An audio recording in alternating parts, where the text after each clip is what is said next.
Kalau lu cuma tahu Batman adalah simbol balas dendam atau vengeance, berarti lu belum terlalu tahu lore dari Batman.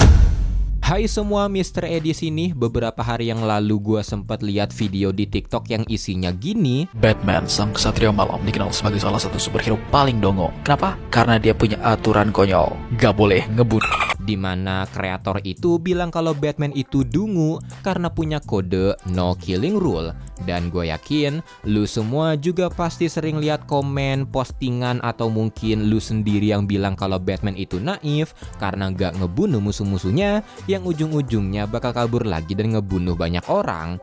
Jadi di video ini gue bakal ngejelasin kenapa Batman gak ngebunuh. Tapi disclaimer, video ini bukan bentuk penyerangan ke kreator TikTok tadi, tapi cuma buat ngelurusin atau ngasih tahu ke orang-orang yang masih belum ngerti kenapa Batman gak ngebunuh. Jadi dengerin gue yeping, dan inilah dia ngobrolin komik.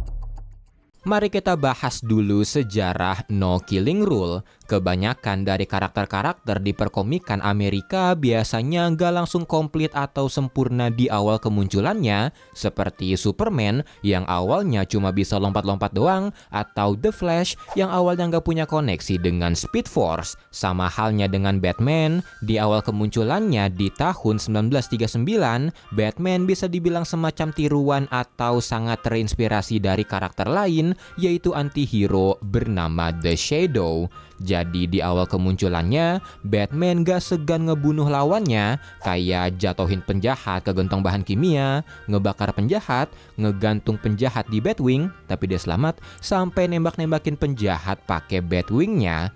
Tapi seperti kebanyakan karakter komik lain, selalu ada layer tambahan seiring waktu, dan setahun setelah penciptaannya, Batman diceritakan memiliki kode no killing rule. Alasan dari penciptaan no killing rule itu pada awalnya karena komik dibuat untuk anak-anak, dan editor DC waktu itu yaitu Whitney Ellsworth meminta Bob Kane dan Bill Finger, yaitu pencipta Batman, untuk jangan ngebuat Batman membunuh dan jangan pernah membuat Batman memegang senjata karena takut akan menjadi pengaruh buruk bagi anak-anak di masa itu.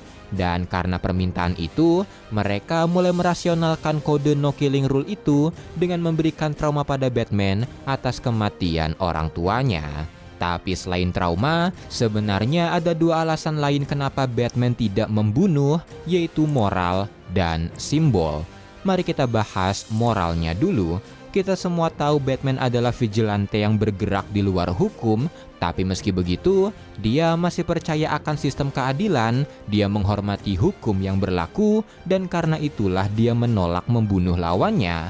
Bukan karena dia nggak bisa ngebunuh, tapi selain dia akan melanggar hukum yang lebih besar, dia juga akan menjadi seorang penjahat, di mana penjahatlah yang membuat dia menjadi Batman. Dan kalau lu mikir kenapa Batman gak bunuh penjahat yang paling kejam aja kayak Joker, ini sebenarnya udah dijelasin sama Batman sendiri pas Jason ngomong gitu di Under the Hood. I'm not talking about killing Penguin or Scarecrow or Dent. I'm talking about him. Karena kalau dia lakuin itu, dia nggak akan pernah bisa berhenti ngebunuh. Dia akan tergoda untuk ngebunuh penjahat-penjahat lain karena dia bakal punya justifikasi akan aksinya. Dan kalau mau, Batman akan sangat-sangat mudah untuk ngebunuh lawannya. But if I do that, if I allow myself to go down into that place, I'll never come back. Dan kalau anggap aja Batman bisa nahan godaan itu dan cuma ngebunuh Joker, orang-orang akan mempertanyakan aksinya, orang-orang bakal minta Batman untuk ngebunuh yang lain, orang-orang bakal nganggep Batman hipokrit kalau cuma ngebunuh Joker, karena kebanyakan atau bahkan semua villain di Gotham sama gilanya kayak Joker dan sama-sama banyak ngebunuh warga sipil di Gotham. Selain itu, juga ada alasan yang lebih personal lagi, di mana Batman tidak mau menyerupai orang yang membunuh orang tuanya, dan juga nggak mau terlibat dalam siklus kekerasan di Gotham yang ngebuat dia jadi Batman. Karena meski yang dibunuh adalah penjahat, dia pasti punya keluarga atau bahkan anak, di mana anak itu bisa aja tumbuh jadi pembenci Batman dan akan menjadi another Batman di sisi lain.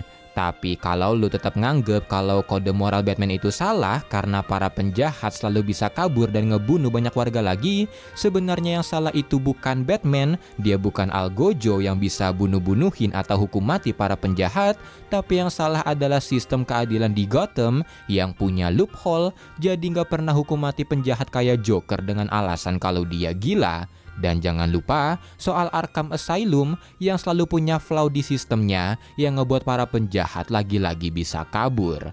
Dan selain tuntutan moral, alasan lainnya adalah simbol. Kalau lu cuma tahu Batman adalah simbol balas dendam atau vengeance, berarti lu belum terlalu tahu lore dari Batman, karena Batman bukan cuma vengeance, dia nggak cuma gebug-gebugin penjahat terus kirim ke penjara, karena sebenarnya Batman adalah simbol harapan dari Gotham. Dia mau menginspirasi warga-warga Gotham kalau masih ada harapan di tengah kegilaan kota Gotham. Vengeance won't change the past. People need hope. To know someone's out there for them.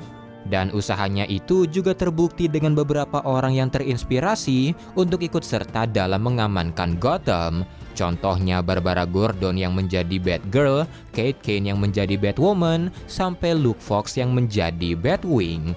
Selain untuk menginspirasi, dia juga percaya sama kesempatan kedua. Dia percaya kalau pada dasarnya semua orang itu baik, dan kalau dia ngebunuh para penjahat, sama aja kayak dia nggak ngasih kesempatan kedua untuk lawan-lawannya. Karena itu, pasti lu pernah lihat panel atau gampangnya scene di animasi-animasi Batman, di mana Batman pada akhirnya ngebantu nyembuhin atau nawarin para penjahat buat dia bantu. Contohnya kayak Two-Face di Batman Animated Series, di mana Bruce nggak nyerah buat nyembuhin dia, The Ventriloquist, di mana Batman memintanya untuk ngebuang boneka Scarface agar dia hidup normal, sampai Joker di Killing Joke, di mana Batman nawarin dia buat direhab. Maybe we could work together. I could rehabilitate you. Dan itu semua adalah bentuk usaha Batman untuk memberikan kesempatan kedua bagi para penjahat agar mereka bisa hidup normal. Karena dia tahu kalau sebagian besar penjahat di Gotham kayak Mr. Freeze, Killer Croc, The Riddler termasuk Joe Chill menjadi penjahat karena lingkungan mereka, karena lingkungan di Gotham yang terlalu rusak yang ikut merusak orang-orangnya. Dan karena itu, dia juga berusaha memperbaiki kota Gotham sebagai Bruce Wayne, dan karena itulah Wayne Enterprises sangat terlibat di kota Gotham. Dan kalau diingat-ingat, setiap kali Batman jadi Bruce Wayne cuma ketika dia nyari info soal musuhnya atau pertemuan buat memajukan kota Gotham. Dan alasan paling utama kenapa Batman gak ngebunuh adalah karena traumanya.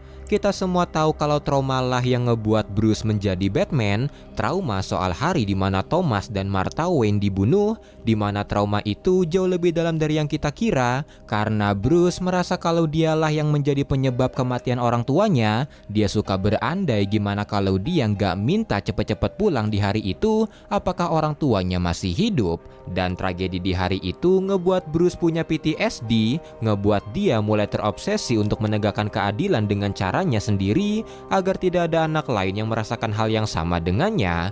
Dan kalau dia ngebunuh penjahat, kayak yang gue bilang sebelumnya, Batman akan terlibat dalam siklus kekerasan yang bisa jadi menciptakan another trauma untuk anak dari penjahat yang dia bunuh.